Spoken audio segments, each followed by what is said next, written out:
مولاي وسيدي، ليس لي من بعد جاهك مشتكى، ولا ملاذا يسمع من دعا أو يرحم من بكى.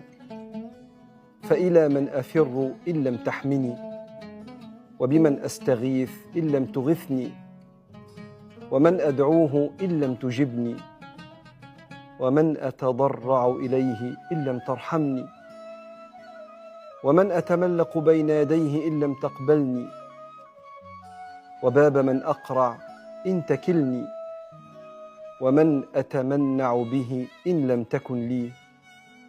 فاللهم أعني ولا تعن علي، وانصرني ولا تنصر علي، واهدني ويسر الهدى إلي، وأحسن اللهم عاقبتي في الأمور كلها.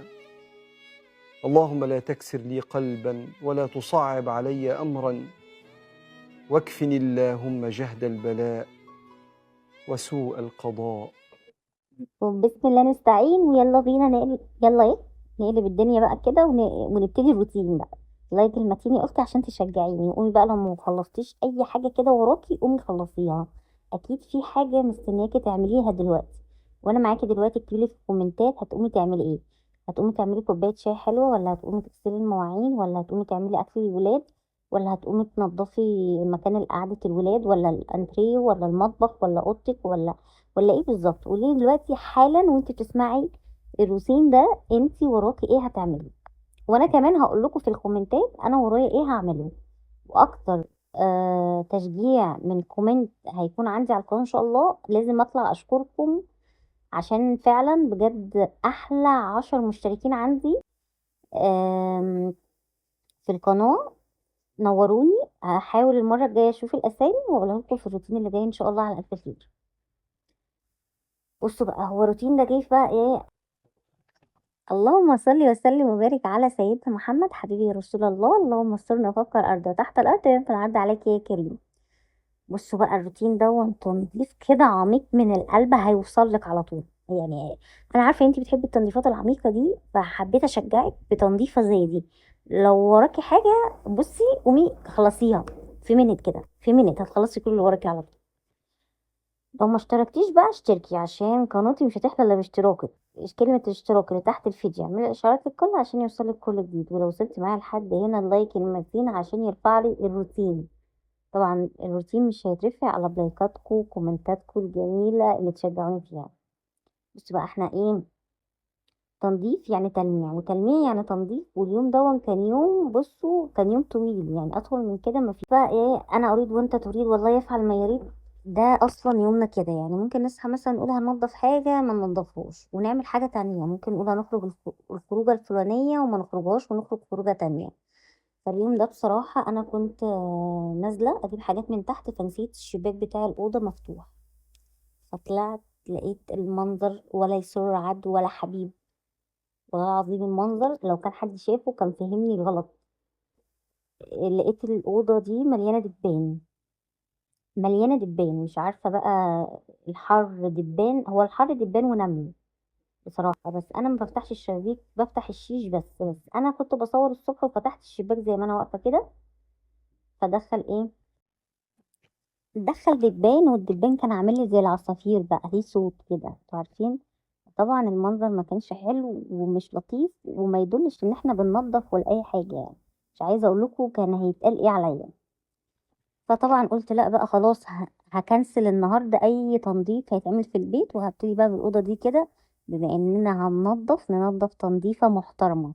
تنظيفه بقى نطلع المخدات كده تتشمس، ونشيل السجاد زي ما انتم شايفين كده يتهوى برضو ويتشمس، وننضف التنظيفه الحلوه يعني. بصوا بقى، دي تنظيفة أول الأسبوع يعني. التنظيفة دي كانت يوم السبت، وهنزلها لكم إن شاء الله بكرة الحد.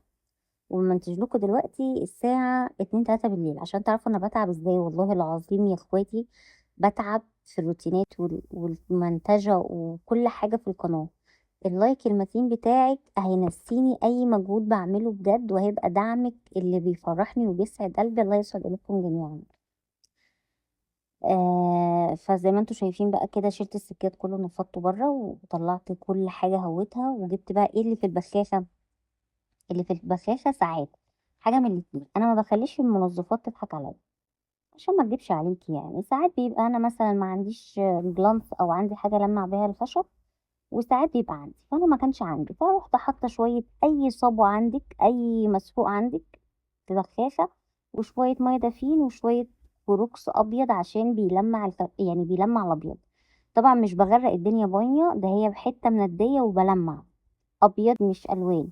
يعني لو انت بتمسحي الخشب او الحيطه ابيض بكلوروكس ابيض، الحيطه او الخشب الوان ما ينفعش تحطي عليه كلوروكس الابيض لانه هيغير. فكمان تكون الحاجة مندية، مش اللي انت بقى بتغرقي الدنيا مية بالكلور والكلام ده. بس انا بصراحة بعمل حركة الكلوروكس الابيض دي من ايام الكورونا، يا رب يا رب ايام ما تقعدش تاني، والله العظيم كانت ايام صعبة جدا ايام الكورونا دي.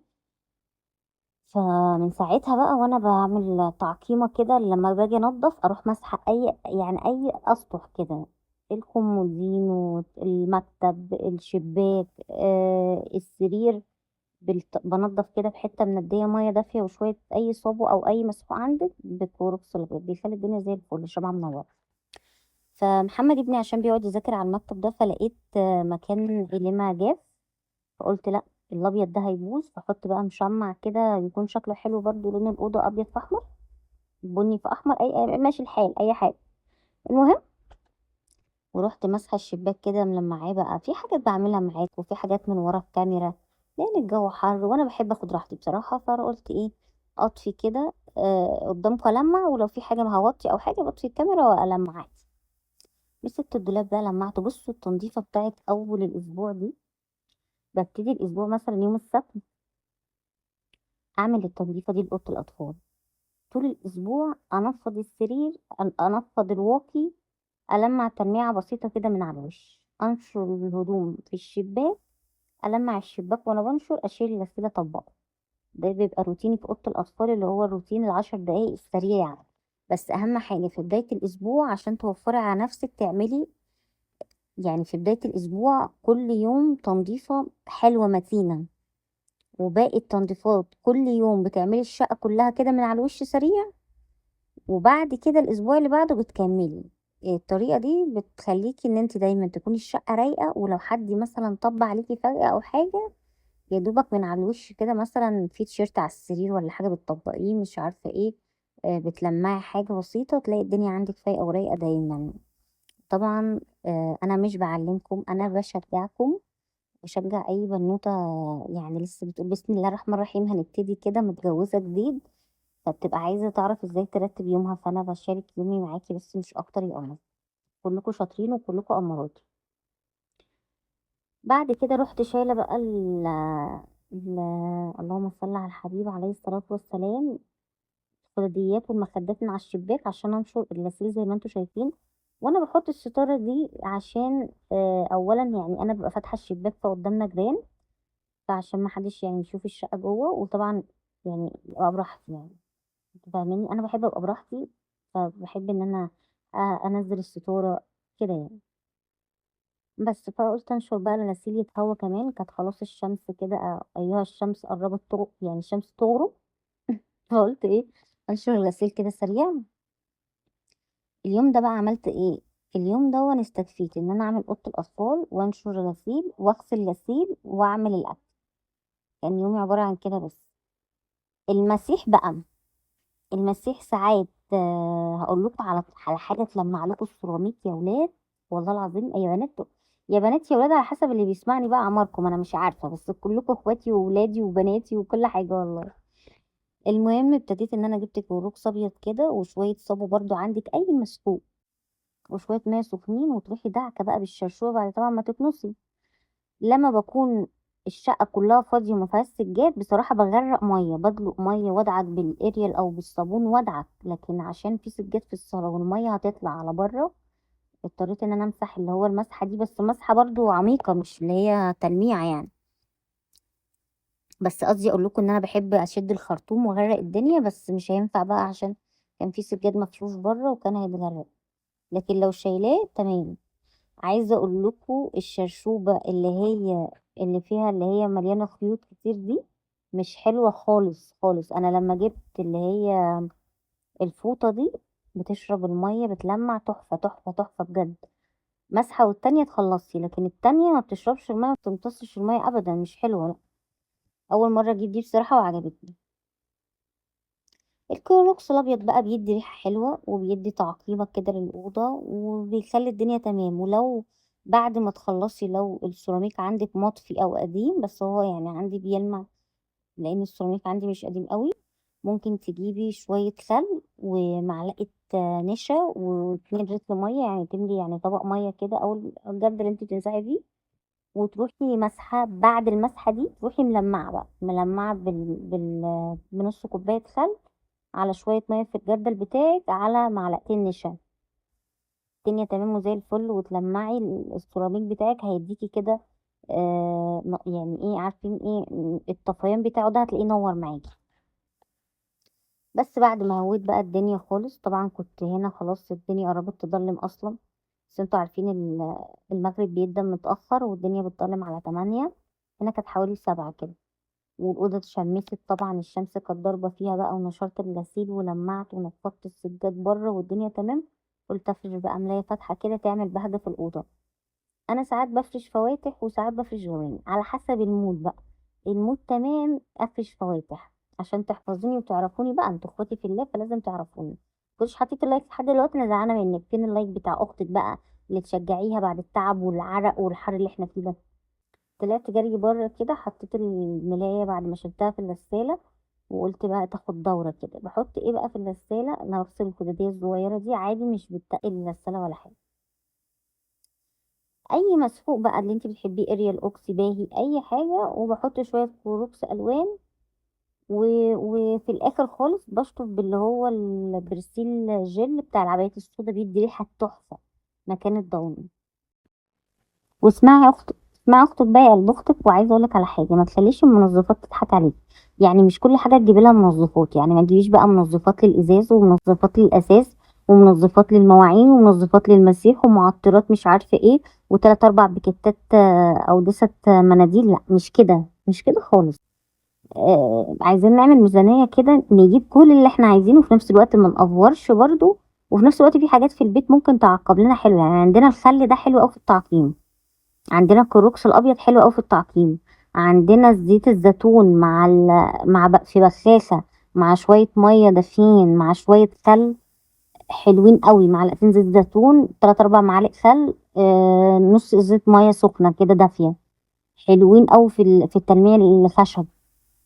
عندنا حاجات كتير جدا ممكن نستخدمها من البيت. عندنا الليمون تحفه تحفه لو حطيتيه مع شويه كربونات في ازازه فيها شويه ميه دافيين كده وعصره ليمونه ولمعتي بيهم الازاز، احلى من الجلانس. لو حطيتي بدلت الليمون بالخل احلى من الجلانس.